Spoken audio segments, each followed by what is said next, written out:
Okay, ध्यान दो सब लोग। तो क्वेश्चन नंबर 10 तक हमने ऑलरेडी कंप्लीट कर लिया है। स्टार्ट करते हैं नेक्स्ट, बराबर। ये फर्स्ट चैप्टर का तुम्हारा सेकंड लेक्चर है। देखो, डायमेंशनल एनालिसिस पढ़ा था, याद है सबको? डायमेंशंस निकाला था, डायमेंशन से फॉर्मूला बनाया था, डायमेंशन से फॉर्मूला राइट है कि रॉन्ग है चेक किया था, याद है? t = 2 pi under root of L/G वो सब बनाया था अपन ने। s = ut + ½ at² चेक किया था, ये सब किया था ना। हाँ, तो वो था डायमेंशनल एनालिसिस ना, उसको डायमेंशनल एनालिसिस पढ़ते ना, ऐसा पढ़ा था ना। हाँ, उसका कुछ लिमिटेशन है, मतलब कहीं कहीं पे वो यूज़ नहीं होता है, वो किधर किधर यूज़ नहीं होता है वो देखते। चलो पढ़ो, पहले क्वेश्चन पढ़ो। क्वेश्चन क्या है? पढ़ो, लिमिटेशंस ऑफ डायमेंशनल एनालिसिस। कहाँ कहाँ हम लोग डायमेंशनल एनालिसिस यूज़ नहीं कर सकते, बराबर, वो देखते। चलो पहला पढ़ो, क्या है? The value of dimensionless quantity can be obtained by, सिर्फ एक्सपेरिमेंट से ही तुम लोग निकाल सकते हो उसको। अब कुछ एग्जाम्पल मुझे बताओ, जैसे कोई डायमेंशनलेस क्वांटिटी का एग्जाम्पल बताओ जरा, कोई डायमेंशनलेस क्वांटिटी का कुछ एग्जाम्पल। डायमेंशनलेस,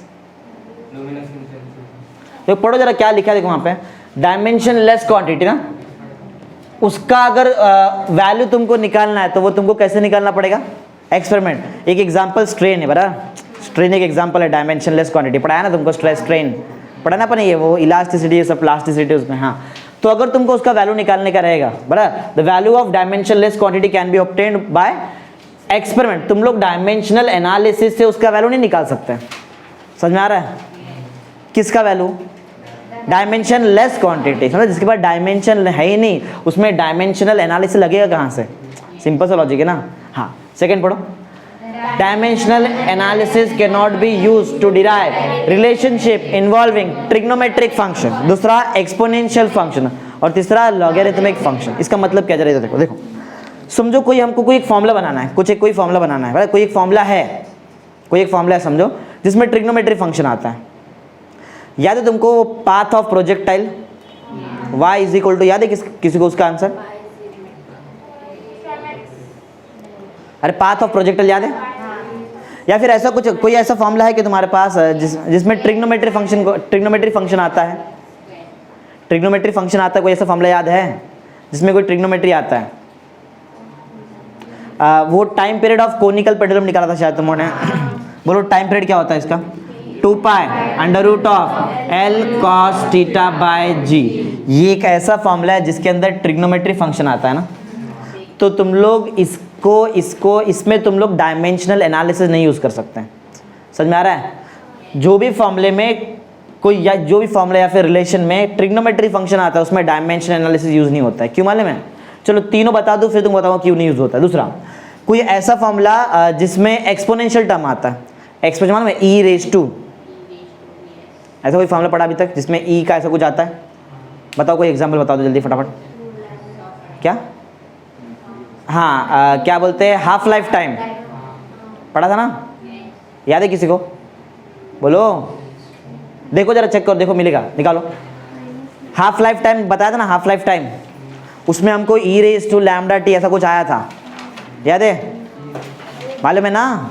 देखो जरा ढूंढो, मतलब जहाँ भी एक्सपोनेंशियल टर्म लगेगा वहाँ भी यूज़ नहीं होगा, निकल रहेगा तो जल्दी निकालो फटाक से, तो जल्दी लिखो नहीं तो टाइम वेस्ट होएगा वीडियो लेक्चर में। है मालूम है तुमको कहाँ पे लिखा है ना? जल्दी, थोड़ा जल्दी निकालो फटाफट।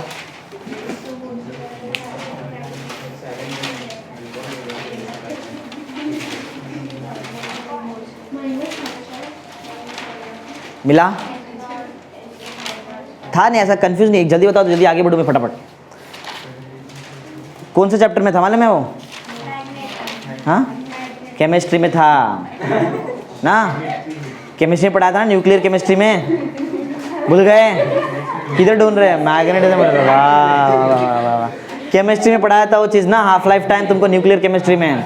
हाँ, तो चलो बोलने का सिंपल सा मतलब, एक ऐसा रिलेशन जिसमें e⁻ कुछ तो आता है, e⁻x आया, e⁻x² आया, ऐसा कुछ, बराबर। कोई एक फॉर्मूले में कुछ ऐसा टर्म तुमको दिखाई दे, या फिर कोई फॉर्मूले में तुमको log वाला टर्म दिखाए, log to the base 10 of x, या फिर कुछ भी, बराबर। जहाँ भी तुमको ये तीन चीज़ दिखाई देना, वहाँ भी तुम लोग डायमेंशनल एनालिसिस नहीं यूज़ कर सकते हैं।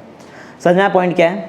पहली बार डायमेंशन एनालिसिस कहाँ नहीं यूज कर सकते थे हम लोग, डायमेंशनलेस क्वांटिटी, जिसके पास डायमेंशन नहीं उधर नहीं यूज कर सकते। दूसरा, जिसमें ट्रिग्नोमेट्री फंक्शन आता है, जिसमें एक्सपोनेंशियल फंक्शन आता है, जिसमें लॉगरिथमिक फंक्शन आता है, उधर भी नहीं यूज कर सकते। रीजन क्या है, ये ट्रिग्नोमेट्रिक, एक्सपोनेंशियल और लॉगरिथमिक खुद डायमेंशनलेस, इनके पास डायमेंशन ही नहीं है। मालूम है तुमको, अरे ट्रिग्नोमेट्री फंक्शन के पास कोई डायमेंशन नहीं होता है, एक्सपोनेंशियल फंक्शन के पास कोई डायमेंशन नहीं होता है, लॉगरिथमिक फंक्शन के पास कोई जब डायमेंशन है नहीं, मतलब ये भी तो डायमेंशनलेस क्वांटिटी हुआ ना। तो तुम इधर लगा सकते क्या डायमेंशन एनालिसिस। समझ में आया पॉइंट क्या है? 2 पॉइंट याद रहेगा। पहला पॉइंट बताओ कहाँ नहीं यूज कर सकते हैं, डायमेंशनलेस कांस्टेंट, बराबर ये। दूसरा ट्रिग्नोमेट्री फंक्शन, फिर अरे तो भाई बताओ ना देख के, एक्सपोनेंशियल फंक्शन और लॉगरिथमिक क्यों नहीं यूज करते, क्योंकि इसके पास डायमेंशन ही नहीं है। बराबर, सिंपल। पढ़ लो पूरा पॉइंट, पढ़ो सेकंड पॉइंट पूरा पढ़ो। Dimension analysis can not be used to derive relationship involving trigonometric function, exponential function, logarithmic function as these are dimensionless। इनके खुद के पास डायमेंशन है, तो डायमेंशन लगाएंगे कहाँ से डायमेंशन एनालिसिस। समझा रहा पॉइंट क्या है? समझा? आगे नेक्स्ट थर्ड पढ़ो।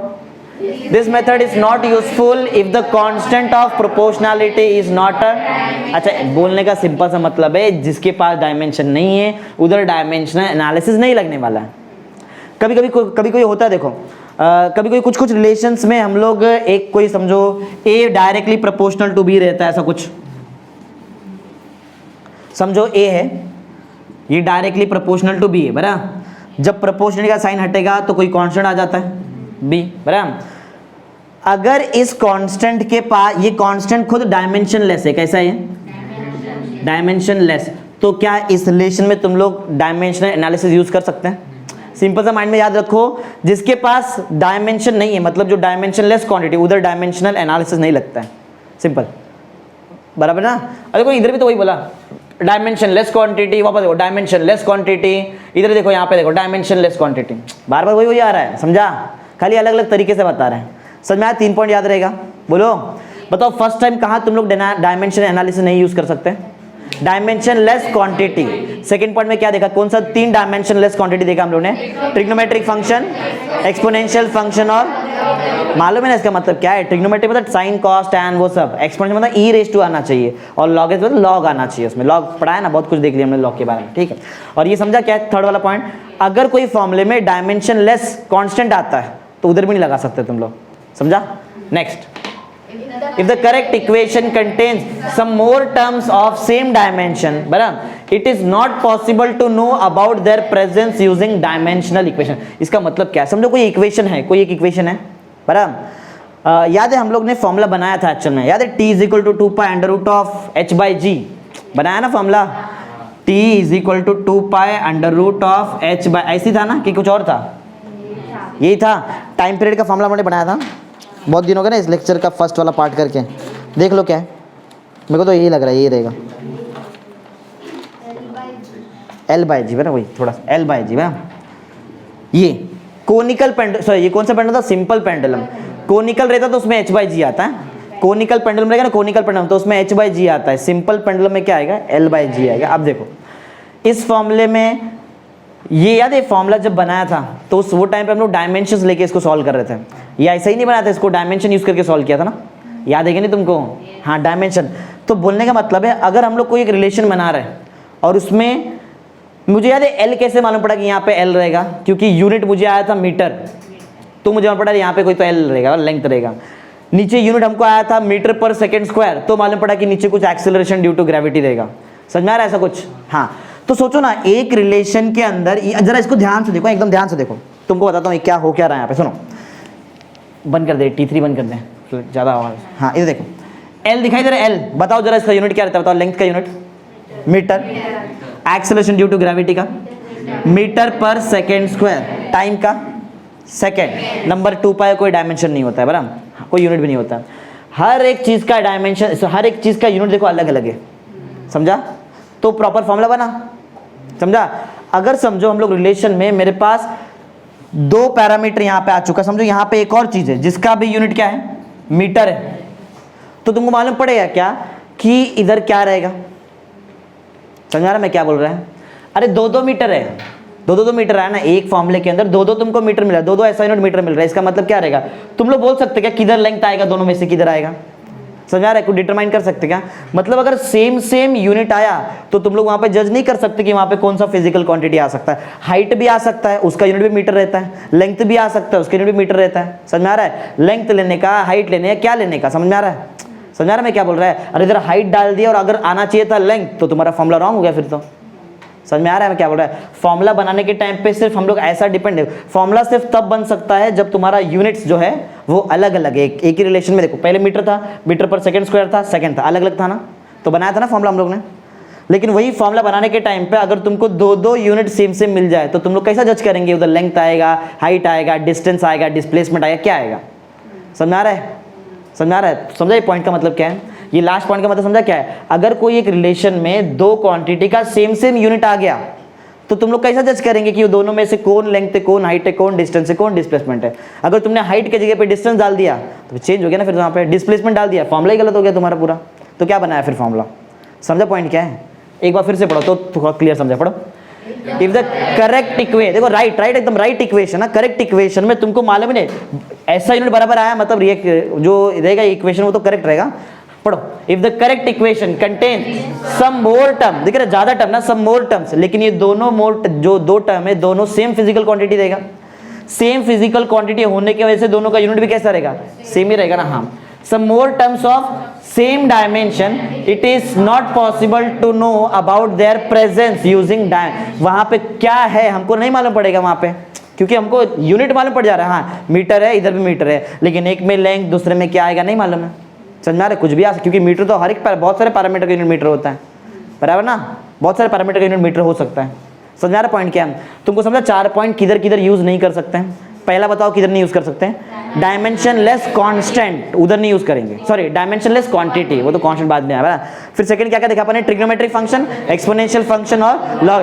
क्यों नहीं यूज कर सकते? क्योंकि ये खुद डायमेंशन लेस क्वांटिटी है। समझा? फिर थर्ड किधर बताया? एक ऐसा रिलेशन जिसमें जो प्रोपोर्शनलिटी कांस्टेंट है वो खुद क्या है? डायमेंशनलेस, उधर भी नहीं यूज कर सकते हैं।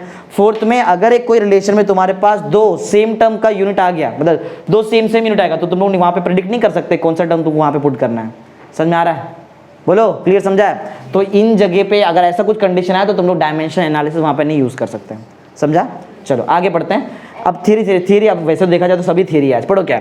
एक्यूरेसी, मतलब नाम में एक्यूरेसी इंग्लिश वर्ड मालूम रहेगा। एक्यूरेसी मतलब क्या? जो एग्जैक्ट वैल्यू है तुम लोग उसके कितने नजदीक है उसको बोलते हैं ना एक्यूरेसी। यही होता है ना, इंग्लिश सिंपल है, थोड़ी फिजिक्स में आ गया। समझा एक्यूरेसी का मतलब क्या है? एक जो एग्जैक्ट वैल्यू रहेगा, एग्जैक्ट, जैसे कि बॉइलिंग पॉइंट 100 डिग्री सेल्सियस, जब तुम लोग एक्सपेरिमेंट कर रहे हैं तुमको आया कुछ 99% समझो ऐसा कुछ 99 डिग्री सेल्सियस बॉइल होने लगा, बराबर, तो तुम लोग अपने एक्यूरेसी से कितना 1 डिग्री सेल्सियस पीछे हो गए ना। समझे? सिंपल है एक्यूरेसी है, इतना इंग्लिश वर्ड है तो बराबर। पढ़ो, मतलब एग्जैक्ट वैल्यू से कितना दूर है, बराबर, कितना नजदीक है, कितना दूर है, ऐसा बोल सकते, कितना नजदीक होना चाहिए एक्चुअल में। पढ़ो, accuracy is how close a measurement is to the actual value of that quantity. वही तो बताया ना मैंने तुमको, जो एक्चुअल वैल्यू, जो एग्जैक्ट वैल्यू है उसके कितने तुम नजदीक हो वो तुम्हारा एक्यूरेसी है। ज्यादा नजदीक है ज्यादा एक्यूरेसी है, कम नजदीक है कम एक्यूरेसी है। समझा? वहां पे एरर ज्यादा है, समझो फिर कम एक्यूरेट मतलब एरर ज्यादा ना, एरर समझ गलत, कितना गलत हो गया वो। आगे प्रिसीजन मतलब क्या है? पढ़ो, प्रिसीजन सिंपल मतलब क्या है? कुछ एक पर्टिकुलर वैल्यू बार बार रिप्रोड्यूस होता है, कुछ एक पर्टिकुलर, जैसे कि वाटर का बॉइलिंग पॉइंट निकाला तो कुछ हमको 99 आया, सेकेंड टाइम भी 99 आ गया, थर्ड टाइम भी 99 आ गया। समझा? ये प्रिसाइज है ना, प्रिसाइज भी इंग्लिश वर्ड है ना, प्रिसाइज मतलब एग्जैक्ट उतना ही आ रहा है तुमको बार बार, चाहे वो रॉन्ग हो तो भी, समझा, उतना ही आ रहा है, उसको बोलते हैं प्रिसीजन। पढ़ो, precision is a measure of how, क्या देखो वर्ड आ गया कंसिस्टेंटली, एक बार 99 डिग्री सेल्सियस बॉइल हुआ, दूसरे भी बॉइल हो गया, आना चाहिए था 100, रॉन्ग आया ना, रॉन्ग है, फिर भी वो तुम्हारे लिए क्या है? वो प्रिसाइज है, बराबर। ऐसा precision is a measure of how consistently a device records nearly, देखो नहीं 100 था, हम लोग एकदम नजदीक थे, 99 पे थे ना, nearly identical value that is reproducible, bar bar repeat हो रहा था, 99 बार बार आ रहा था। समझा? एक्यूरेसी और प्रिसीजन का मतलब क्या है? एक्यूरेसी मतलब हमारे एग्जैक्ट वैल्यू एक्चुअल वैल्यू से कितने नजदीक है, वो एक्यूरेसी, बराबर। प्रिसीजन का मतलब क्या है? हमारा जो वैल्यू है वो नहीं आ रहा है, कुछ और भी आ रहा है, तो वो बार बार रिपीट हो रहा है, तो हमारे लिए प्रिसाइज हो गया। समझा? प्रिसीजन उसको बोलते हैं। समझा पॉइंट क्या है? चलो नेक्स्ट पढ़ते क्या है। हाँ, अनसर्टेनिटी का मतलब है तुमको, अनसर्टेनिटी इंग्लिश वर्ड है ये भी, बोलो, मालूम रहेगा? नहीं मालूम है? अनसर्टेनिटी का वैसे देखा जाए तो बहुत सारा मतलब हो सकता है कि कुछ रह गया, समझो ऐसा कुछ, जब एक्सपेरिमेंट कर रहे हैं, कोई एक्सपेरिमेंट कोई पर्टिकुलर पर्सन कुछ एक्सपेरिमेंट कर रहा है बराबर, और उससे कुछ चीज़ रह गया, वो उसके लिए वो उसके एक्सपेरिमेंट का जब मेजरमेंट रहेगा वो फिर गलत ही आएगा ना वहाँ पे एक्सपेरिमेंट।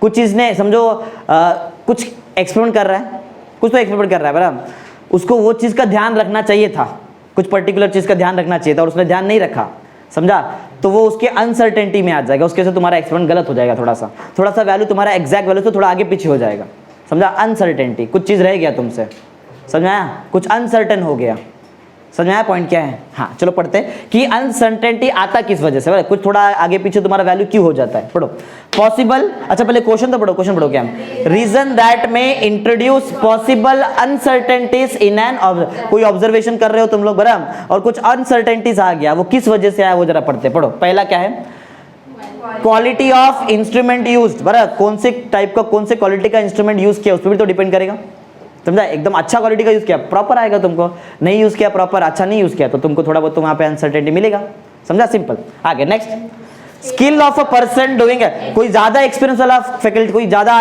एक्सपीरियंस वाला पर्सन है, वो जब एक्सपेरिमेंट करेगा तो उसको ऑलमोस्ट राइट ही आंसर मिलेगा, जो पहली बार आके कर रहा है उसको तो फिर अलग ही मिलेगा ना कुछ, तो समझ में आ रहा है, अरे इजी थियरी, सिंपल कंसेप्ट। आगे next, method use for measurement, समझा, जो मेथड यूज करना चाहिए था वो नहीं यूज किया, कुछ और यूज कर लिया, अपने मन से कुछ कर दिया तो फिर तो गलत ही आएगा, सिंपल सिंपल है ना, नहीं समझ आ रहा है, इजी है तो, ये तो इजी टेक्निक है। लास्ट, एक्सटर्नल और internal factor affecting the result of experiment. अब इसका मतलब क्या है, समझो तुमको एक्सपेरिमेंट करना चाहिए था 25 डिग्री सेल्सियस पे, कितने पे 25, लेकिन समझो कुछ ठंडी वगैरह के टाइम पे बराबर हमारा रूम टेम्परेचर ऑलमोस्ट हो जाता है 25-26 के आसपास हो जाता है। समझो तुम्हारा एग्जाम है, समझो एग्जाम है बराबर, बोर्ड का एग्जाम है, बोर्ड का एग्जाम है बराबर, तुमको बोर्ड का एग्जाम है, इसका मतलब थोड़ी कि तुमको बोर्ड के एग्जाम के एक दिन पहले सिखाया जाएगा एक्सपेरिमेंट, तुमको बहुत पहले सिखाया रहेगा। तुमको जब सिखाया एक्सपेरिमेंट वो टाइम पे ठंडी का मौसम था, ठंडी का मौसम था और तुम्हारा एग्जाम आया गर्मी के मौसम में, तो 25 डिग्री सेल्सियस रहेगा वो टाइम पे रूम टेम्परेचर, तो एक्सटर्नल फैक्टर हो गया ना, चेंज हो गया ना, उसके से तुम्हारा एक्सपेरिमेंट चेंज हो सकता है, वैल्यू चेंज हो सकता है, समझ में आ रहा है, अरे बोलो।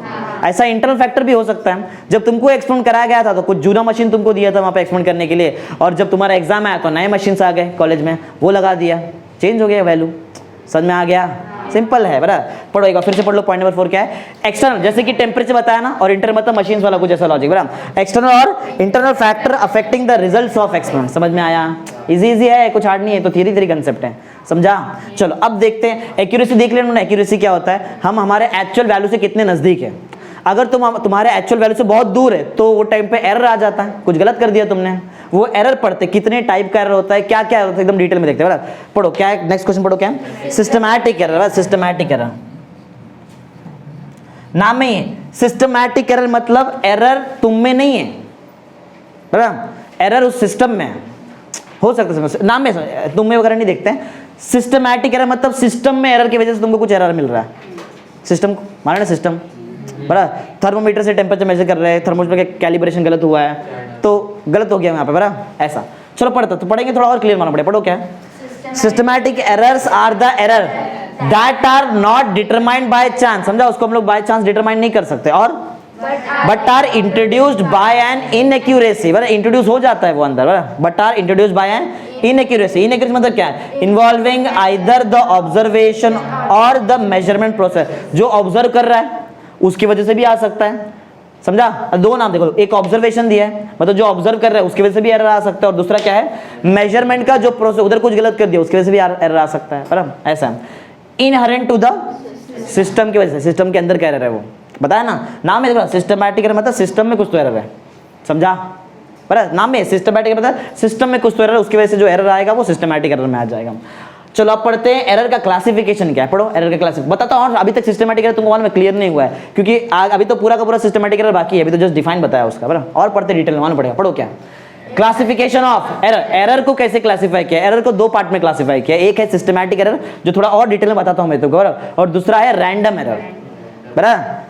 बताओ फर्स्ट एरर कौन टाइप क्या है, सिस्टमैटिक, जो सिस्टम की वजह से आया, अब देखेंगे सिस्टम में और डिटेल में, और दूसरा क्या है, सिस्टमैटिक में भी 3 क्लासिफिकेशन है, एक सिस्टमैटिक एरर देखो, ए सिस्टमैटिक एरर, और दूसरा क्या है बी रैंडम है। सिस्टमैटिक एरर के अंदर भी 3 टाइप है। कौन सा एरर?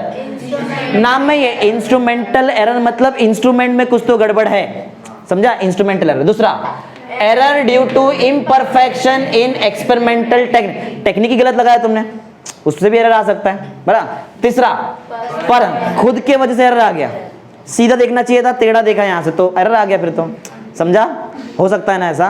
अरे अगर समझो ना ऐसा ट्यूब वगैरह कुछ रखा है, इधर देखो, बताओ कैसे पर्सनल एरर आता है, ज्यादा करके पर्सनल एरर नहीं मिलेगा तुमको। देखो समझो एक कुछ ग्लास जार रखा है, बराबर, इसमें यहाँ पे कैलिब्रेशन किया हुआ है ऐसा, बराबर, देखा रहेगा ना ये सब, हाँ ऐसा कुछ किया हुआ है, बराबर। और इसमें कुछ एक काम करते हैं, इससे अच्छा वाला एग्जांपल दिखाता हूँ, ये इससे इतना अच्छा समझ में नहीं आएगा। देखो समझो क्लॉक है, बराबर, कोई एक एक्सपेरिमेंट है जिसमें घड़ी का जरूरत पड़ता है, जिसमें तुमको टाइम देखना पड़ता है, बराबर, समझ में आ रहा है। जो मिनट हैंड है, मिनट मालूम, मिनट हैंड सबसे बड़ा काटा ना, मिनट हैंड, बराबर, ये कुछ समझो 11 के यहाँ पे पॉइंट कर रहा है, बराबर, किसको पॉइंट कर रहा है? 11 को पॉइंट कर रहा है, बराबर।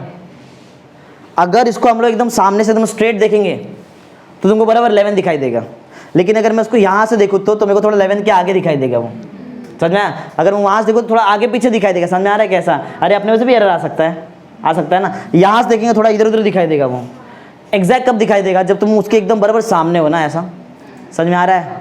ऐसा ही वो जो तुमको जार बना के दिखाया था मैंने, याद है वो जार ऐसा वाला, उस पर जो कैलिब्रेशन था, बराबर, समझो उसमें वाटर का लेवल इधर ऐसा कुछ ये लेवल है, बराबर, ये कुछ वाटर का जो भी लिक्विड का लेवल है, बराबर, और इसको तुम समझो ये नीचे रखा हुआ है, समझो कुछ ऐसा बेंच का सरफेस है, बराबर, या तो कुछ टेबल सरफेस, उस पर ऐसा रखा है, जार रखा है, और तुमको अगर उसका वाटर का लेवल देखने का है, कैसे देखना पड़ेगा बताओ? ऐसा देखो, ऐसा गलत आएगा तुमको, वाला गलत आए, उस तुमको बैठना पड़ेगा, ऐसा नीचे बैठना पड़ेगा, और बराबर उसके लेवल में आके अपने आँख को ऐसा रखना पड़ेगा, तो जाके तुमको राइट रीडिंग मिलेगा। समझ में आ रहा है? समझा? और इधर अगर इधर उधर से देखा तो तुमको गलत ही दिखाई देगा, फिर तो समझ में आ रहा है? पर्सनल एरर हो सकता है ना, ऐसा बहुत सारा पर्सनल एरर है। चलो पढ़ते हैं, तो क्या बताओ सिस्टमैटिक एरर का 3 टाइप कौन सा है? इंस्ट्रूमेंटल, किस में गड़बड़ है? इंस्ट्रूमेंट में ही गड़बड़ है। दूसरा error due to imperfection in experimental technique ही गलत लगाया तुमने, बड़ा करना था कुछ और कर दिया उसमें, तो गलत आएगा फिर आंसर। तीसरा क्या था? हमारा ह्यूमन एरर जिसको बोलते हैं, बड़ा देखो लिखा भी है ह्यूमन एरर, बड़ा, हाँ। और ये रैंडम एरर अपने आप आ गया, हमको नहीं मालूम है किधर से, तो आ गया, आ जाता है, बड़ा कहीं से तो आ गया, हमको नहीं मालूम, इसको निकाल भी नहीं सकता है, रैंडम एरर को निकाला भी नहीं जा सकता है। बाकी देखो सोचो ना, अगर पर्सनल एरर है, ऐसा दिख रहा है, बताया ना वो जार वाला लॉजिक, बराबर उसके आई लेवल बराबर देखो, राइट आएगा ना तुमको आंसर में, निकाल सकते ना एरर। अरे पर्सनल एरर को मिनिमाइज किया जा सकता है, समझा? तुमको मालूम ही नहीं एरर कहाँ से, कैसे मिनिमाइज करेंगे?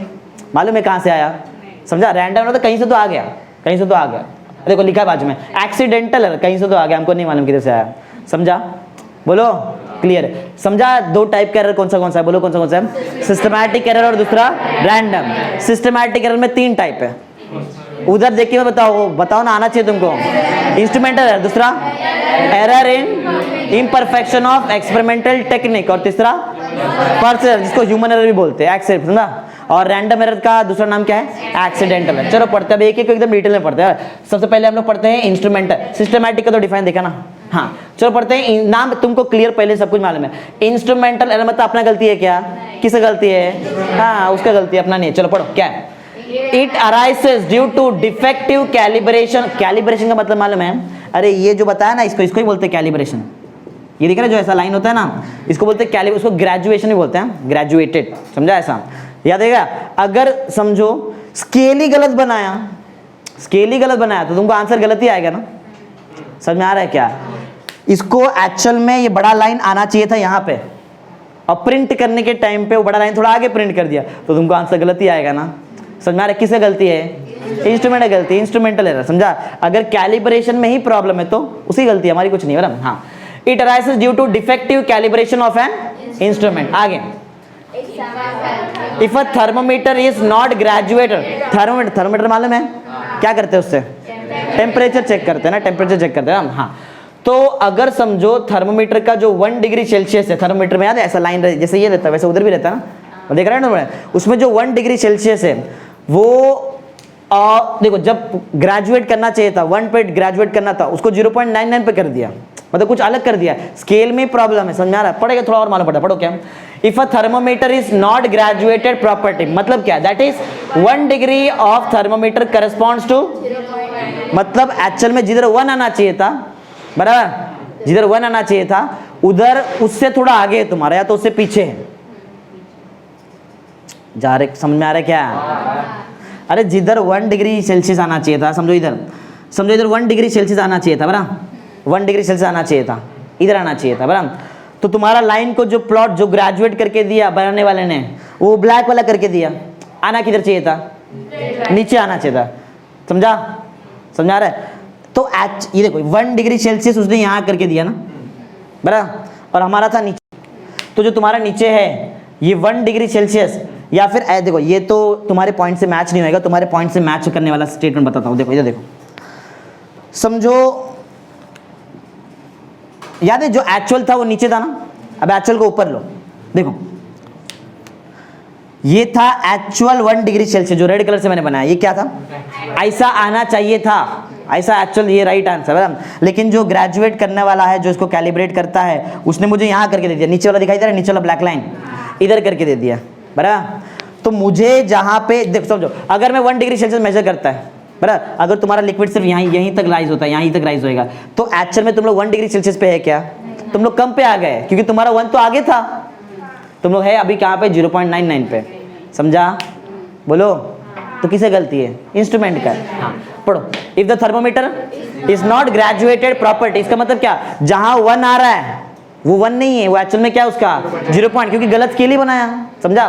1 degree on the thermometer corresponds to 0.99, the temperature measured by such thermometer will differ, इधर रॉन्ग आएगा फिर तो आंसर तुमको कितने से गलत होगा बताओ, 0.01 से ना, मैथ्स आता है, 0.99 ना, तुमको चाहिए था 1, 0.01 प्लस करो 10 है ना, 1 डिग्री सेल्सियस, मतलब कितना पीछे बताओ तुम लोग, 0.01 डिग्री सेल्सियस का तुमको एरर मिलेगा वहां पे, समझा, हो सकता है ना ऐसा। हाँ तो तुम लोग डिफर करोगे अपने एक्चुअल वैल्यू से, मतलब कांस्टेंट अमाउंट से डिफर करोगे, कांस्टेंट करेंगे। अगर समझो तुमको 2.2 समझो यहाँ पे 2 डिग्री सेल्सियस दिखाना चाहिए, तो वो कितना पीछे रहेगा, 1.88 सॉरी 98 ना, अरे जब समझ आ रहा है कैसा, या फिर 99 होगा, मतलब सिंपल बोलने का मतलब क्या है, हर बार इतने वैल्यू से तुमको रॉन्ग आंसर आएगा। अरे अगर ये नीचे वाला देखो, सबसे नीचे वाला 0.01 डिग्री सेल्सियस ऊपर हुआ है, या फिर जो तुम्हारा एक्चुअल कैलिब्रेशन है वो नीचे है ना, और एग्जैक्ट आंसर कहाँ था, ऊपर था, बराबर। तुम लोग अपने एक्चुअल वैल्यू से कितने डिफरेंस है बताओ, 0.01, तो आगे भी जाएंगे तुमको 0.01 ही मिलेगा, जो वो 98 नहीं मिलेगा, 99 रहेगा, समझो वहां पे। तो हर बार तुमको एक कांस्टेंट वैल्यू से गलत आंसर मिलेगा, तुमको मिलना चाहिए था 2, तुमको मिलेगा 1.99, समझा। तुमको मिलना चाहिए था 3 डिग्री सेल्सियस, तुमको कितना मिलेगा 2.9 डिग्री सेल्सियस। 0.01 का हमेशा एरर रहेगा, बराबर, समझा, ऐसा रहेगा। तो कांस्टेंट वैल्यू से हमेशा, समझा, इंस्ट्रूमेंटल एरर, बराबर। कैसे आता बताओ इंस्ट्रूमेंटल एरर, वो ग्रेजुएशन करने के टाइम पे या फिर कैलिब्रेशन करने के टाइम पे मैन्युफैक्चरर ने जो मिस्टेक किया उसके वजह से एरर आ जाता है, समझा, इंस्ट्रूमेंटल एरर। नेक्स्ट पढ़ो, दूसरा टाइप का एरर क्या है, error due to imperfection in experimental technique, experimental technique ही गलत लगा दिया, उसके वजह से भी एरर आता है। चलो उसको देखते थोड़ा डिटेल में, पढ़ो क्या है, the error which occurs due to defective settings of an instrument, instrument का सेटिंग गलत कर दिया। अरे बहुत सारा डिजिटल रहता है, पीएन जंक्शन डायोड तुमको सिखाया मैंने, सिखाया ना सेमीकंडक्टर में, उसका किट मिलता है हर एक कॉलेज में, उसका किट रहता है, किट समझ में आता है क्या, इधर देखो ऐसा कुछ किट रहता है, उसका किट रहता है, तो इधर रहता है 2 मीटर रहता है, यहाँ पे एक वोल्टेज बताएगा, एक करंट बताएगा, बराबर, और बीच में ऐसा डायोड का सिंबल रहता है, इधर डायोड वगैरह लगाया रहता है, पीएन जंक्शन डायोड रहता है, इधर से वोल्टेज का नॉब रहता है कि वोल्टेज घुमाते हैं, वोल्टेज बढ़ाते हैं, इधर से करंट में देखते, करंट मेजर करते कितना क्या है। तुमको मालूम है अगर तुमने वोल्टेज 0.1 वोल्ट रखा है, क्या करंट फ्लो होएगा, तो वो करंट मिलेगा, मिले। अरे तुमको सिखाया ना पीएन जंक्शन डायोड, याद है क्या, कितने पे टूटता है, ब्रेकडाउन वोल्टेज कितना रहता है 0.7 वोल्ट, हाँ, तो मिलेगा 0.1 वोल्ट पे तुमको, नहीं, तुमको 0 एम्पीयर करंट मिलेगा ही नहीं, तुमको 0.2 रखा बोलो नहीं मिलेगा, बराबर, 0 एम्पीयर ही मिलेगा, बराबर। थोड़ा सा रिवर्स लीकेज करंट रहता है, थोड़ा सा, सॉरी रिवर्स नहीं, लीकेज करंट ना, रिवर्स लीकेज करंट तो रिवर्स बायस में आता है, बराबर, हम लोग फॉरवर्ड का काम कर रहे हैं, समझो। 0.7 वोल्ट आया तो भी तुमको 0 एम्पीयर मिला, सोचो, जीरो बता रहा हूँ, एक मिनट रुको। 0.8 वोल्ट पे अगर तुमको 0 एम्पियर मिला, 0.9 वोल्ट पे तुमको करंट मिलने चालू, समझो यहाँ पे कुछ 10 एम्पियर मिलने चालू हो गया, ऐसा कुछ, बराबर, एरर आ गया। किसका गलती है? मशीन में। मशीन में भी जरूरी नहीं कि मशीन का गलती रहे, बराबर, तुमको ना वहाँ पे वायरिंग करना पड़ता है, वायरिंग करना पड़ता है। देखो कैसा, इधर दिखाएंगे यहाँ पे, मतलब सोर्स दिखाएंगे, समझो ये पॉइंट है, समझो ये पॉइंट है, ये पॉइंट है, और वायर्स लगाते कैसे बता दूँ, जरूरी नहीं कि ऐसे ही है, जस्ट एक एग्जांपल से सिखा रहा हूँ, बराबर। समझो ये पॉजिटिव है, बराबर, और ये क्या है? नेगेटिव है, और ये तुम्हारे डायोड का इधर रहता है एनोड, इधर रहता है कैथोड, इधर ऐसा सिंबल रहता है, ये अंदर रहता है। किट में तुमको ऊपर कुछ नहीं दिखाई देगा, अंदर सब कुछ अंदर बनाया रहता है, अंदर सब कुछ रहता है। इधर है तुम्हारे पास वायर रहेगा, वायर कैसा 2 पिन रहता है, 2 पिन, बराबर, यहाँ से वायर रहेगा। अगर वायर का पॉजिटिव को बराबर पॉजिटिव में लगाया, एक वायर इधर घुसाया और दूसरा वायर ऊपर ऐसा घुसाया, बराबर, और इसका दूसरा वायर लिया, फिर ये तो हो गया ना, दूसरा वायर लिया, उसको नेगेटिव में लगाया, दूसरे को नेगेटिव, क्या बोलता है बीच में, ये पॉजिटिव को पॉजिटिव में लगाया, नेगेटिव को, अरे कैथोड मतलब नेगेटिव ना, तो कौन सा बयास होएगा बताओ? फॉरवर्ड बयास पे तुमको एक्सपेरिमेंट करने का था, गलती से तुमने इधर का वायर उठा के इधर लगा दिया, इधर का उठा के, किसका गलती है? सेटिंग में गलत कर दिया ना तुमने इसका, समझा? अरे इसके सेटिंग में, इंस्ट्रूमेंट में गलती नहीं है, तुमने गलत लगाया, समझा ना, उसका सेटिंग गलत कर दिया ना, समझा? तो जो अगर सेटिंग में कुछ गलती हो जाए, उसकी वजह से जो एरर आएगा वो नहीं, वो error due to imperfection technique ना, वहां पे गलत टेक्निक लगा दिया तुमने, समझा?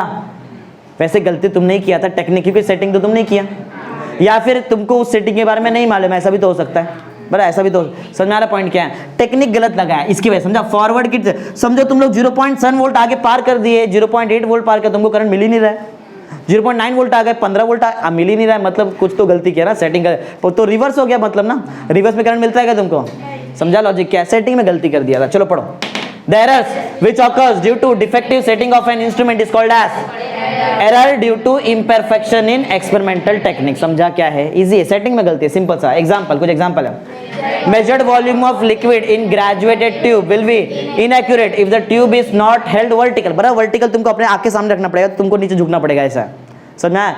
इसके लिए ज्यादा करके केमिस्ट्री लैब का जो टेबल रहता है वो ऊपर थोड़ा बड़ा रहता है, ऐसा देखा है, या छोटा रहता है तो बैठ के करना पड़ेगा, नील डाउन करो, बैठो, फिर देखो अच्छे से, बराबर, ऐसा हो जाता है। फिर समझा पॉइंट क्या है?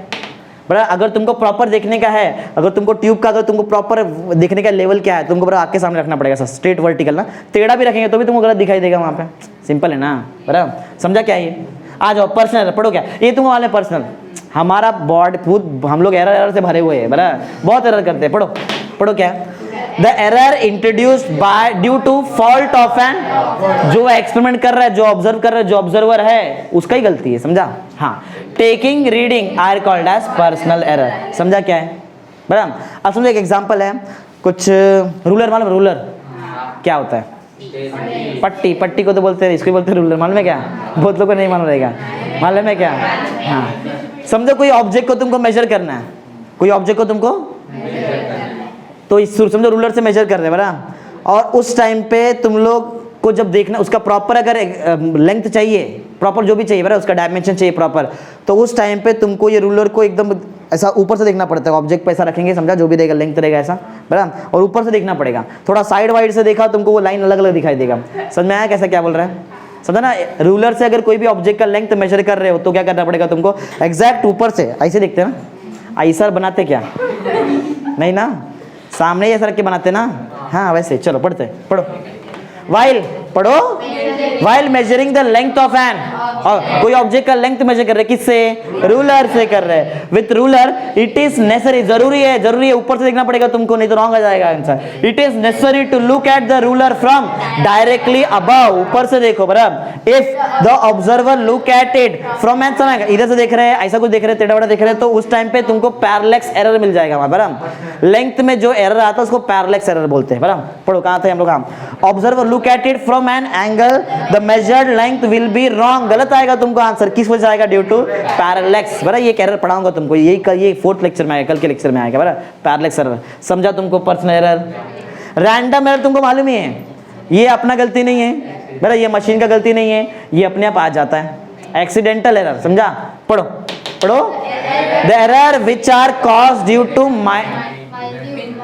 minute change in the experimental conditions like temperature, pressure, change in gas or fluctuations in voltage while the experiment is being performed is simple बोलने का मतलब क्या है कि कभी समझो कुछ छोटा सा एनवायरमेंटल कंडीशन या फिर तो कुछ तो कंडीशन चेंज हो गया, समझो सप्लाई लगाया है कोई किट, समझो जो किट था बरा उसको सप्लाई से कनेक्ट किया है बरा, सिर्फ वही किट नहीं कोई भी किट, जो समझो हमारा जो घर पे वोल्टेज आता है वो प्रॉपर तो एग्जैक्ट तो रहता नहीं है, एसी रहता ना, एसी वोल्टेज ऊपर नीचे होते रहता है, समझा, कभी ज़्यादा वोल्टेज आ गया तो कुछ गलत आंसर मिल गया तुमको बरा, तुम लोग जाके उस वोल्टेज को चेंज कर सकते हैं क्या, उसको बराबर कर सकते हैं नहीं ना, वो तो पावर स्टेशन से आ रहा है बरा, तो थोड़ा बहुत फ्लक्चुएशन हो जाता है, शायद उन लोग ने वहाँ से बराबर दिया रहेगा, बीच में जहाँ से आ रहा है वहाँ पे बारिश हो रहा है समझो कुछ, तो उनका गलती थोड़ी है पावर स्टेशन वाले का, वो थोड़ा बहुत फ्लक्चुएशन हो जाता है, समझ में आ रहा है। हाँ, तो कभी समझो वोल्टेज में फ्लक्चुएशन आ गया, कभी बारिश गिरने लगा, टेम्परेचर कम हो गया, ठंडा ठंडा हो जाता है ना वो टाइम पे, समझ में आ रहा है, बोलो, अचानक से धूप आ गया,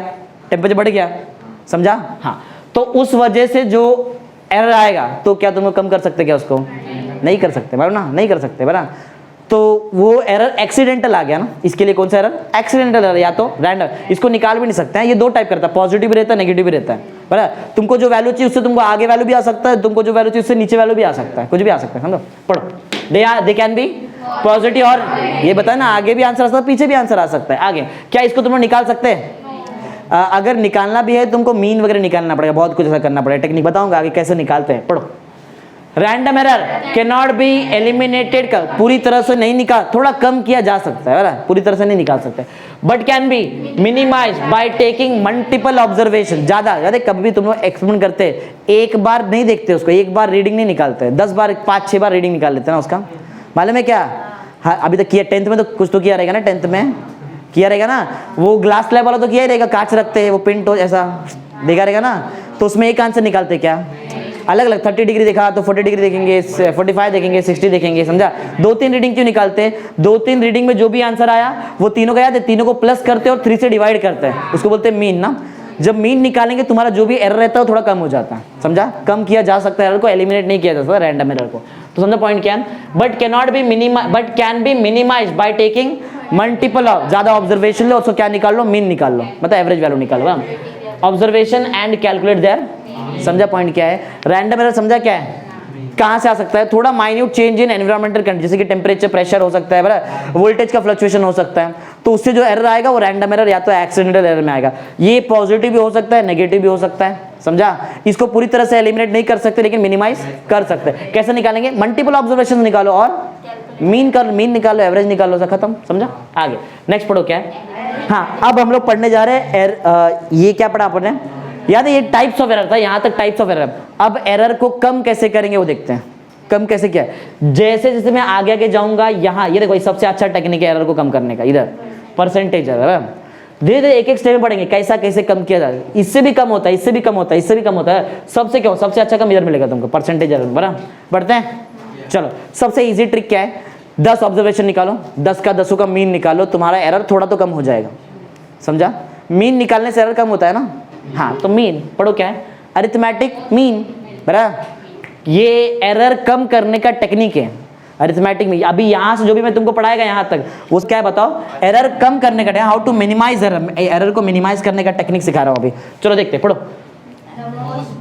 the most probable value of a large number of reading, बहुत ज्यादा बहुत सारा रीडिंग निकाल, लार्ज नंबर ऑफ रीडिंग्स निकाल लिया है बराबर, of a quantity is called as arithmetic mean of that quantity. Arithmetic mean मतलब क्या, जो मोस्ट प्रोबेबल वैल्यू है। एग्जांपल, समझो मैं एक रीडिंग कर, एक कुछ एक्सपेरिमेंट कर रहा हूं, मेरे को आंसर मिला 3.1, दूसरा आंसर मिला है 3.2, फिर मिला है 3.1, फिर मिला है 3.2, बराबर, ऐसा कुछ मिला है, 4 रीडिंग मैंने निकाला। अगर मुझे इसका अरिथमेटिक मीन निकालना है तो मुझे इसका मोस्ट प्रोबेबल वैल्यू निकालना पड़ेगा। कैसे निकालेंगे, चारों को प्लस कर देगा मैं डायरेक्ट, क्या करेगा चारों को, बोलो कितना, 6 ना, 6 और 12, बराबर, इसको डिवाइड किससे करेंगे, 4, 4 है ना, तो 4, 10 रहेगा तो 10 से डिवाइड करेंगे, बराबर, तो 112.6 चल मैं डिवाइड बाय 4 ना, 4 3 जा 12, बराबर ना, पॉइंट हटा लो थोड़ी देर के लिए, बाद में डाल दूंगा, और 4 1 जा 4, बचा कितना 2, 0 डाला, पॉइंट डाला, 4 5 जा, लेकिन याद है मैंने एक स्टेप से पीछे पॉइंट हटाया था, एक्चुअल पॉइंट तुम्हारा यहाँ पे आना चाहिए, बराबर, तुम्हारा आंसर कितना है, ये तुम्हारा मोस्ट प्रोबेबल वैल्यू है। 3.1 भी नहीं है, 3.2 भी नहीं है, उनके बीच में देखो समझा, मोस्ट प्रोबेबल वैल्यू, समझा, समझा पॉइंट। अब पढ़ो क्या है, द मोस्ट, पर पढ़ो ना, the most probable value of large number of reading of quantity is called arithmetic mean of that physical quantity. ना समझा, सिंपल है। कि निकालते कैसे, निकाल के दिखाया ना। अब चलो निकालते हैं। अब मेरे पास 1 2 3 4 रीडिंग नहीं है, मेरे पास n नंबर है, A1 A2 A3 कहाँ तक है, पूरा AN। ये समझा ना, बहुत ज्यादा है, n मतलब लास्ट तक बहुत सारे। अभी 4 ही था, 4 था तो किससे डिवाइड किया, 4 से।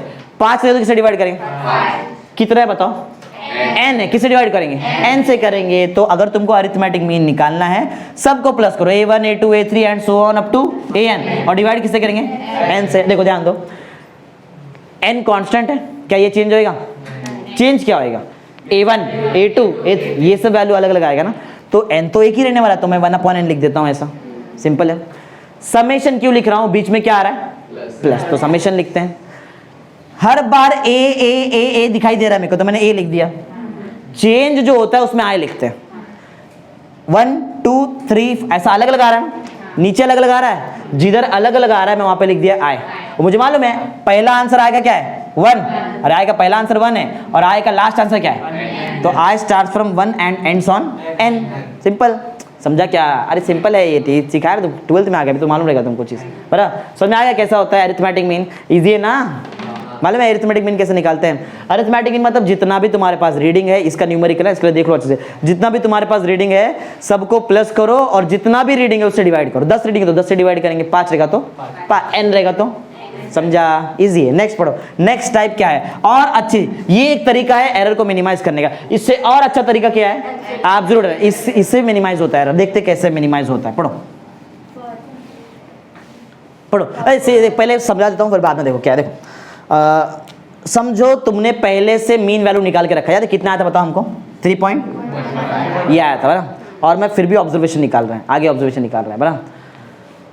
तो 3.15 बराबर, 3.15 इसको तुम लोग, तुम्हारा मीन वैल्यू था नहीं, अरे अरिथमेटिक मीन था ना, इसको तुम माइनस कर दो किससे, तुम्हारे मेजर्ड वैल्यू से बराबर, तो तुम्हारा एब्सोल्यूट एरर तुमको मिल जाएगा, एब्सोल्यूट एरर। चलो ठीक है, थोड़ा पढ़ाता हूँ, ऐसा नहीं समझ, डायरेक्ट फॉर्मूला पाएंगे नहीं समझ, पढ़ो पढ़े क्या है। For a given set of measurement of a quantity, the magnitude of difference of किसका, difference between mean value and each individual value is called as absolute error delta A in the measurement of that quantity. मतलब यहाँ पे क्या मालूम है, ये error minimise करने का टेक्निक, ये ना, ये जो एरर मिनिमाइज करने का टेक्निक नहीं है, जो शायद मैंने तुमको गलत बता दिया, ये एरर मिनिमाइज करने का टेक्निक नहीं है, ये एरर बताने का टेक्निक, कितना एरर आ रहा है बड़ा, कितना एरर, देखो सिंपल। बताओ वो जरा क्या क्या आंसर आ रहा था अपने को, 3.1 3.2 3.1 3. मुझे चेक करना है कि मेरे को एरर कितना मिल रहा है, तो मैंने अरिथमेटिक मीन निकाल लिया, निकाला था ना पहले, इसको माइनस करो तुम्हारे इंडिविजुअल, मतलब पहला वैल्यू क्या है 3.1 बराबर, तो माइनस करेंगे तो तुमको मिलेगा यहाँ पे 0.05 ना, बराबर ना, माइनस आता है ना, तो इतने का एरर है, ये इतना एरर आ गया तुमको बराबर। ये दूसरा इंडिविजुअल वैल्यू लो, बोलो क्या आएगा 3.15 माइनस क्या 3.2, तो तुमको माइनस में 0.05 आ जाएगा, ये इतना एरर हो गया, समझा, सॉरी क्या 3 पॉइंट क्या बराबर ना, बराबर ना 3.20 माइनस 3.15 ना, ये 10 करेंगे, इसको 1 करेंगे 5 0 बराबर ना, माइनस में आएगा, छोटा नंबर बना बड़ा नंबर बराबर। समझ में आ रहा है क्या है, अरे एब्सोल्यूट एरर मतलब क्या, तुम्हारा जो भी अरिथमेटिक मीन का वैल्यू है उसको माइनस करो डायरेक्ट किससे, इंडिविजुअल। एक्सपेरिमेंट समझो, थियरी याद नहीं हो पाएगा तुमको इतना इजी, एक्सपेरिमेंट समझो। इधर याद है क्या निकाला, 10 रीडिंग निकाला, 10 को प्लस किया, 10 से डिवाइड कर दिया, सिंपल, समझा। तुमको जो अरिथमेटिक मीन मिला है बराबर, उसको तुम लोग किससे माइनस करेंगे, इंडिविजुअल या फिर ऑब्जर्व्ड वैल्यू से माइनस करो, तुमको उस टाइम का एरर मिल जाएगा, एब्सोल्यूट एरर मिल जाएगा, समझा। देखो जैसे कि ये मेन हुआ तुम्हारा एब्सोल्यूट एरर का मेन फॉर्मूला बराबर। अगर मुझे पहली बार फर्स्ट रीडिंग का एब्सोल्यूट एरर निकालने का है तो मैं लिखेगा डेल्टा A1 बराबर। मीन तो एक ही रहेगा, यार मीन तो एक ही है, 3.15 था मीन, उसको तुम लोग माइनस करेंगे पहले ऑब्जर्व्ड वैल्यू से बराबर, तो कुछ तो आंसर मिलेगा, वो तुम्हारा क्या रहेगा उस टाइम का एब्सोल्यूट एरर। अगर सेकंड रीडिंग में चाहिए तो डेल्टा A2 निकाल, 2 क्यों समझ में आ रहा है, अरे सेकंड रीडिंग का एब्सोल्यूट एरर है बराबर, सेकंड रीडिंग अलग आया था 3.2 बराबर, तो ए मीन तो वही तुम्हारा कितना 3.15 माइनस A2 3.2 बराबर। मॉड लेना भूलना नहीं, मॉड का मतलब है कि तुम्हारा जो नेगेटिव आंसर है वो क्या हो जाएगा बाद में, याद है मॉड तुम्हारा नेगेटिव को पॉजिटिव बना देता है, पढ़ा ना मैथ्स में अपन ने, हाँ। तो तुमको समझ में आ रहा है मीन कैसे मिल रहा है, कितने का मीन मिला, कितने का एरर मिला बताओ, एब्सोल्यूट एरर 0.05। इधर भी कितने का मिला, समझ में आ रहा है, समझ में आ रहा है। तो तुमको समझा ये अरिथमेटिक मीन, ये क्या करने का टेक्निक है, एरर कम करने का, मिनिमाइज कर सकते हैं इससे एरर पहचान सकते हैं कितना एरर मिला है मेरे को, समझा, बोलो हाँ। चलो आगे बढ़ते, पढ़ो नेक्स्ट क्या है, मीन एब्सोल्यूट एरर, बराबर, मीन और एब्सोल्यूट दोनों नाम है, मीन भी आया और एब्सोल्यूट दोनों साथ में आया। अब क्या करेंगे, फॉर्मूला समझो, फॉर्मूला बहुत ही समझाएगा। मीन एब्सोल्यूट एरर, अभी तक तुमने delta A1 delta A2 delta A3 and so on up to क्या निकाला था, डेल्टा AN निकाला था। अब जितना भी तुम्हारा ये दिख रहा है एब्सोल्यूट एरर, जितना भी एब्सोल्यूट एरर है वो सब को प्लस करो और जितना एब्सोल्यूट एरर है उससे डिवाइड करो। पहले बताओ कितना एब्सोल्यूट एरर बताओ तुम्हारे पास, गिनो जरा कितना है, n, बराबर। तो सबको प्लस करें, किससे डिवाइड करेंगे, n से। वही किया देखो मैंने, हर एक एब्सोल्यूट एरर को प्लस करते गया और किससे डिवाइड कर दिया, n से। तो ये तुम्हारा क्या बन जाएगा, मीन। अरे नाम में ही है, मीन निकालने का है। किसका मीन निकालने का है, एब्सोल्यूट। तो निकालने तुमको मीन नहीं आता है क्या, आता है ना। मीन क्या करते हैं, जितना भी जो भी है उसको प्लस करो, उतने से डिवाइड करो। देखो ना, मीन का मतलब आता है ना तुमको, बराबर। तो अगर तुमको मीन निकालना है एब्सोल्यूट एरर का, तो तुम्हारे पास एब्सोल्यूट एरर तो होना ही चाहिए। तुम्हारे पास delta A1 delta A2 delta A3 and so on up to delta AN होना चाहिए। वो सबको प्लस करो, किससे डिवाइड करो, n से। n क्यों, n तक लास्ट है, 5 तक लास्ट है, तो 5 से डिवाइड करता मैं, समझा, समझा। अरे तो मैथमेटिक्स से ही क्या समझाओ इसमें तुमको, समझा। पढ़ लो एक बार, पॉइंट चाहिए तो पढ़ लो क्या है। For a given set of measurement of same physical quantity the arithmetic mean of all absolute error is called as. ये अरिथमेटिक मीन ही तो निकाला ना मैंने, अरे अरिथमेटिक मीन ही निकाला, इसको रेशो विशो में नहीं बताएंगे हम लोग, ये तुमको कॉमन सेंस से आना चाहिए बराबर। ये अरिथमेटिक मीन निकाला मैंने। अरिथमेटिक मीन बताओ किसका निकाला है, एब्सोल्यूट एरर का निकाला। इसके लिए तो नाम बोल रहे हैं मीन एब्सोल्यूट एरर, समझ में आ रहा है। अरे नाम का ही मतलब है बराबर, मीन किसका, एब्सोल्यूट एरर का। तो एब्सोल्यूट एरर है, मीन निकालो, बन गया मीन एब्सोल्यूट एरर, समझा। क्या ये एरर को मिनिमाइज करने का टेक्निक है, नहीं, ये भी एरर। अरे ये मीन एब्सोल्यूट एरर निकाला कहां से बताओ, तो ये क्या तुम्हारे एरर को मिनिमाइज करने का टेक्निक था क्या, तो इससे जो बना वो रहेगा क्या, वो भी तुम्हारा एरर बताने का टेक्निक है, समझा, बोलो ठीक है। चलो वैसे अब आगे बढ़ते हैं, पढ़ो क्या नेक्स्ट क्या है। अब आगे जो भी है ना वो सब एरर वगैरह निकालने का टेक्निक। ये जो भी शायद ये भी नहीं है, मेरे को लग रहा था ये थोड़ा और अच्छा हो सकता है, नहीं, बट यही एक चीज़ है। बराबर, ये जो भी आगे रहेगा यहाँ पे ये भी सिर्फ एरर बताने का ही टेक्निक है, कितना एरर मिल रहा है तुमको, बराबर। पढ़ो क्या अभी, रिलेटिव एरर। देखो क्या तुम्हारे पास मीन एब्सोल्यूट एरर है ना तुम्हारे पास, और कहाँ गया ये, क्या बोलते हैं उसको, अरिथमेटिक मीन। दो चीजें तुम्हारे पास, कौन सा बताओ, मीन एब्सोल्यूट एरर, और दोनों को डिवाइड कर दो तुमको मिल जाएगा रिलेटिव एरर, समझा। मीन एब्सोल्यूट एरर और अरिथमेटिक मीन को डिवाइड कर दो तुमको क्या मिल जाएगा, relative error. Simple, it is the ratio of arithmetic, it is the ratio of क्या बोलते हैं बताओ इसको, बोलो जल्दी बताओ, absolute error to the arithmetic mean is called as relative error. Simple, बराबर। पढ़ लो क्या, the ratio of mean absolute error in the measurement of physical quantity to the arithmetic mean is called as relative error. अगर तुमको relative error से percentage error बनाने का है तो यही चीज रहेगा, सिर्फ मल्टीप्लाई बाय 100 से मल्टी, तो वही आता है ना परसेंटेज। जब भी तुम लोग अपना तुमको समझो एग्जाम में मिला 80 मार्क्स, कितने में से मिला, 100 में से, तो परसेंटेज कैसे निकालते हो, जो कम मार्क्स जितना मिला वो ऊपर, जितने में से मिला वो नीचे, इंटू 100 गया, 80% तुमको आया, समझा ना ऐसा। तो परसेंटेज निकालते कैसे, मल्टीप्लाई बाय क्या करना पड़ता है, तो नाम में है ना परसेंटेज एरर। तो तुम्हारे पास जो भी अभी तक फाइनल एरर क्या है, सबसे लेटेस्ट एरर तुम्हारे पास क्या है, रिलेटिव एरर। इसको लो और किससे मल्टीप्लाई कर दो, मिल गया तुमको परसेंटेज एरर। सिंपल, बराबर। हाँ पढ़ो क्या है, the relative error represented by, percentage में रिप्रेजेंट करने का मतलब है मल्टीप्लाई किससे कर रहे हैं, that is multiplied by is called as percentage error, बराबर ना। फॉर्मूला तुमको समझा ही दिया मैंने। अब सीखते कि एरर को कम कैसे किया जा सकता है, बराबर। एरर को कम करने का एक टेक्निक सीखा मैंने, क्या बताया बताओ, मीन निकालो, अरिथमेटिक मीन निकालो। बाकी सब तो एरर था, बराबर, बाकी सब तो एरर है। चलो पढ़ो कैसे हम लोग कम किया कर सकते हैं, क्या कम करें बताओ, वैसे एरर कम करने का टेक्निक देखते। पढ़ो पहले क्वेश्चन पढ़ो, method to minimise effect of systematic. ये तो रैंडम एरर तो तुम लोग मालूम है ये एक्सीडेंटल आता है, बहुत इसको नहीं निकाल सकते हैं, रहेगा, कम किया जा सकता है। सिस्टमैटिक एरर को तो कम कर ही सकते हैं हम लोग, वो तो कर ही सकते हैं। कैसा कम करेंगे देखो, पढ़ो क्या, बाय यूजिंग सही इंस्ट्रूमेंट यूज करो, खुद ही मत लगाओ वहां पे, समझा, सही इंस्ट्रूमेंट यूज करो। दूसरा, फॉलोइंग प्रॉपर एक्सपेरिमेंट, जो दिया है तुम्हारे हैंडबुक में वैसा ही प्रॉपर प्रोसीजर करो, तुमको राइट आंसर मिलेगा। हैंडबुक मिलता है ना तुमको, जब जर्नल वगैरह तुमको मिलेगा कॉलेज में, तुमको हैंडबुक मिलेगा वहाँ पे, हैंड केमिस्ट्री में हैंडबुक में देखना पड़ता है प्रोसीजर कि ये पहले लगाओ, ब्यूट लगाओ, पिपेट लगाओ, जो क्या क्या करने का है, सब कोनिकल फ्लास्क में क्या प्रोसीजर प्रॉपर फॉलो करो, राइट आंसर मिलेगा तुमको ऐसा। नेक्स्ट रिमूविंग, हाँ खुद का एरर को ट्राई करो कम से कम रखने का, बराबर, खुद कुछ गलती मत करो, बाकी तो सिस्टम गलती नहीं करेगा तुम लोग प्रॉपर करेंगे तो, बराबर। समझा क्या है? 3 टेक्निक, पहला क्या था? करेक्ट इंस्ट्रूमेंट, करेक्ट प्रोसीजर, फिर पर्सनल को कम रखो, समझा? रख सकते हैं ना, सीधा पकड़ो बच्चे वो जार को जो भी तुम्हारा था, बीकर वगैरह जो भी है, बराबर, और जो आई लेवल पे रखो मेजरमेंट करने के टाइम पे। देखा रहेगा ना बहुत बार वो केमिस्ट वगैरह लोग ऐसा नहीं देखते, ऐसा कोनिकल फ्लास्क को ऐसा उठा के देखते ना, अच्छा लगता है क्या? नहीं, ऐसा देखा राइट आंसर आता है बराबर, इसके लिए और कुछ नहीं। चलो पढ़ो क्या है, व्हाट डस, ये दिख रहा है, ये फॉर्मूला का मतलब क्या है, ये दिख रहा है जो फॉर्मूला है इसका मतलब क्या है, पढ़ो क्या है, what does A equal to A mean plus minus, बराबर, इसको क्या बोलते हैं बताओ? एब्सोल्यूट मीन, याद है किधर गया?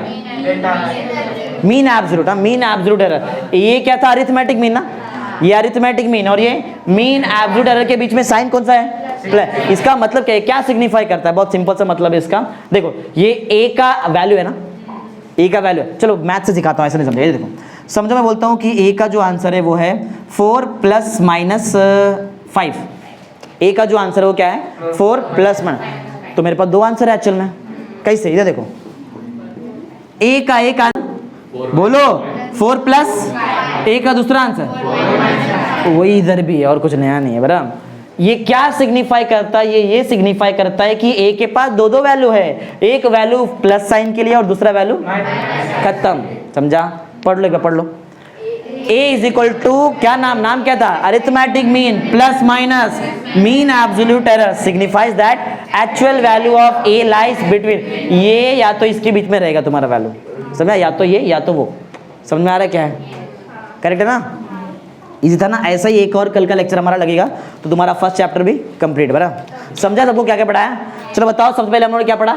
डायमेंशनल एनालिसिस का लिमिटेशन, कहाँ नहीं यूज कर सकते बताओ? पहला डायमेंशन लेस क्वांटिटी, जैसे कि कुछ एग्जांपल देखा सेकंड पॉइंट में, ट्रिग्नोमेट्रिक, लॉगरिथमिक फंक्शन, एक्सपोनेंशियल है, इधर नहीं यूज कर सकते। कोई तुम्हारे पास एक डायरेक्टली प्रोपोर्शनल कोई रिलेशन है, उसमें अगर प्रोपोर्शनलिटी कांस्टेंट डायमेंशन लेस है, उधर भी नहीं यूज कर सकते तुम लोग, समझा? और फोर्थ बताओ क्या बताया था? कोई करेक्ट इक्वेशन है, उसमें दो तुमको सेम यूनिट मिल रहा है, तो तुम लोग प्रेडिक्ट नहीं कर सकते कि वहां पे कौन सा पैरामीटर था वहां पे, सब बताया ना, मीटर वाला लॉजिक। हाँ, फिर हमने पढ़ा accuracy, exact value actual value के कितने नजदीक हो तुम, वो तुम्हारा एक्यूरेसी। प्रिसिजन मतलब गलत रहेगा चलेगा, लेकिन बार बार रिपीट होना चाहिए, रिप्रोड्यूसेबल, समझा? फिर पढ़ा रीजन दैट अनसर्टेनिटी किसके साथ देखा अपन ने, बराबर। फिर पढ़ा अपन सिस्टमैटिक एरर, सिस्टम में कुछ तो, फिर देखा अपन ने एरर का 2 टाइप, कौन सा था बताओ? सिस्टमैटिक और रैंडम। सिस्टमैटिक में 3 टाइप आता है, कौन सा? Instrumental, error due to imperfect experimental technique लगाया, बराबर, और थर्ड पर्सन, और दूसरा टाइप क्या था? रैंडम है, रैंडम वाला को एक्सीडेंटल एरर भी बोलते हैं, बराबर। फिर एक को अपन डिटेल में पढ़े, इंस्ट्रूमेंटल में किसका गलती था? इंस्ट्रूमेंट, बराबर। और ये इम्परफेक्शन याद है, ये एक्सपेरिमेंटल टेक्निक, इसमें क्या था बताओ? इसमें सेटिंग में चेंज हुआ था ना, अरे बताया था ना तुमको मैंने। और फिर पर्सन एरर में, बराबर, खुद का रूलर वाला लॉजिक, रूलर इसमें आता ना, देखना ना, इसमें रूलर आता। फिर रैंडम एरर एक्सीडेंटल आता है, टेम्परेचर में चेंज, प्रेशर में चेंज, बराबर, फ्लक्चुएशन इन वोल्टेज कैसे आ सकता है। हाँ, फिर क्या पढ़ा अपन ने? फिर ये कम करने का टेक्निक देखा, बराबर। अगर तुम्हारे पास 10 ऑब्जर्वेशन है, 10 का 10 ऑब्जर्वेशन को प्लस करो और किससे डिवाइड करो 10, मतलब तुमने निकाल दिया एक्चुअल में अरिथमेटिक मीन, तुम्हारा एरर कम हो गया है। फिर एरर देखने का टेक्निक, क्या क्या एरर आया, तुम लोग एब्सोल्यूट एरर से चेक कर सकते हैं, मीन निकाला हुआ है, उसको माइनस करो तुम्हारे इंडिविजुअल वैल्यू से, तुमको मिल जाएगा एरर क्या, कितने का एरर है। अगर और अच्छी तरह तुमको चाहिए कि और प्रॉपर एरर क्या है, तो तुम लोग किससे निकाल सकते हो? मीन, जो तुम्हारा एब्सोल्यूट एरर आया उसका भी मीन निकाल लो, तुमको क्या मिल जाएगा? Mean absolute error. अगर तुमको रिलेटिव एरर चाहिए तो एब्सोल्यूट एरर को डिवाइड करो किससे? अरिथमेटिक मीन से, तुमको मिल जाएगा रिलेटिव एरर। अगर तुमको क्या चाहिए लास्ट वाला? परसेंटेज एरर, तो तुम्हारे पास ऑलरेडी रिलेटिव एरर है, उसको मल्टीप्लाई कर दो 100, खत्म काम, समझा? फिर ये तो तुमको समझा ना कैसे मिनिमाइज करने का। पहला बताओ टेक्निक क्या था? इंस्ट्रूमेंट राइट यूज करो, प्रॉपर वाला इंस्ट्रूमेंट यूज करो। सेकंड, हाँ, जो एक्सपेरिमेंटल प्रोसीजर है उसको प्रॉपर से फॉलो करो, और लास्ट में पर्सनल एरर कम रखो, बराबर। ये और ये तुमको, ये तो मैथ से समझ गया ना? चलो ठीक है।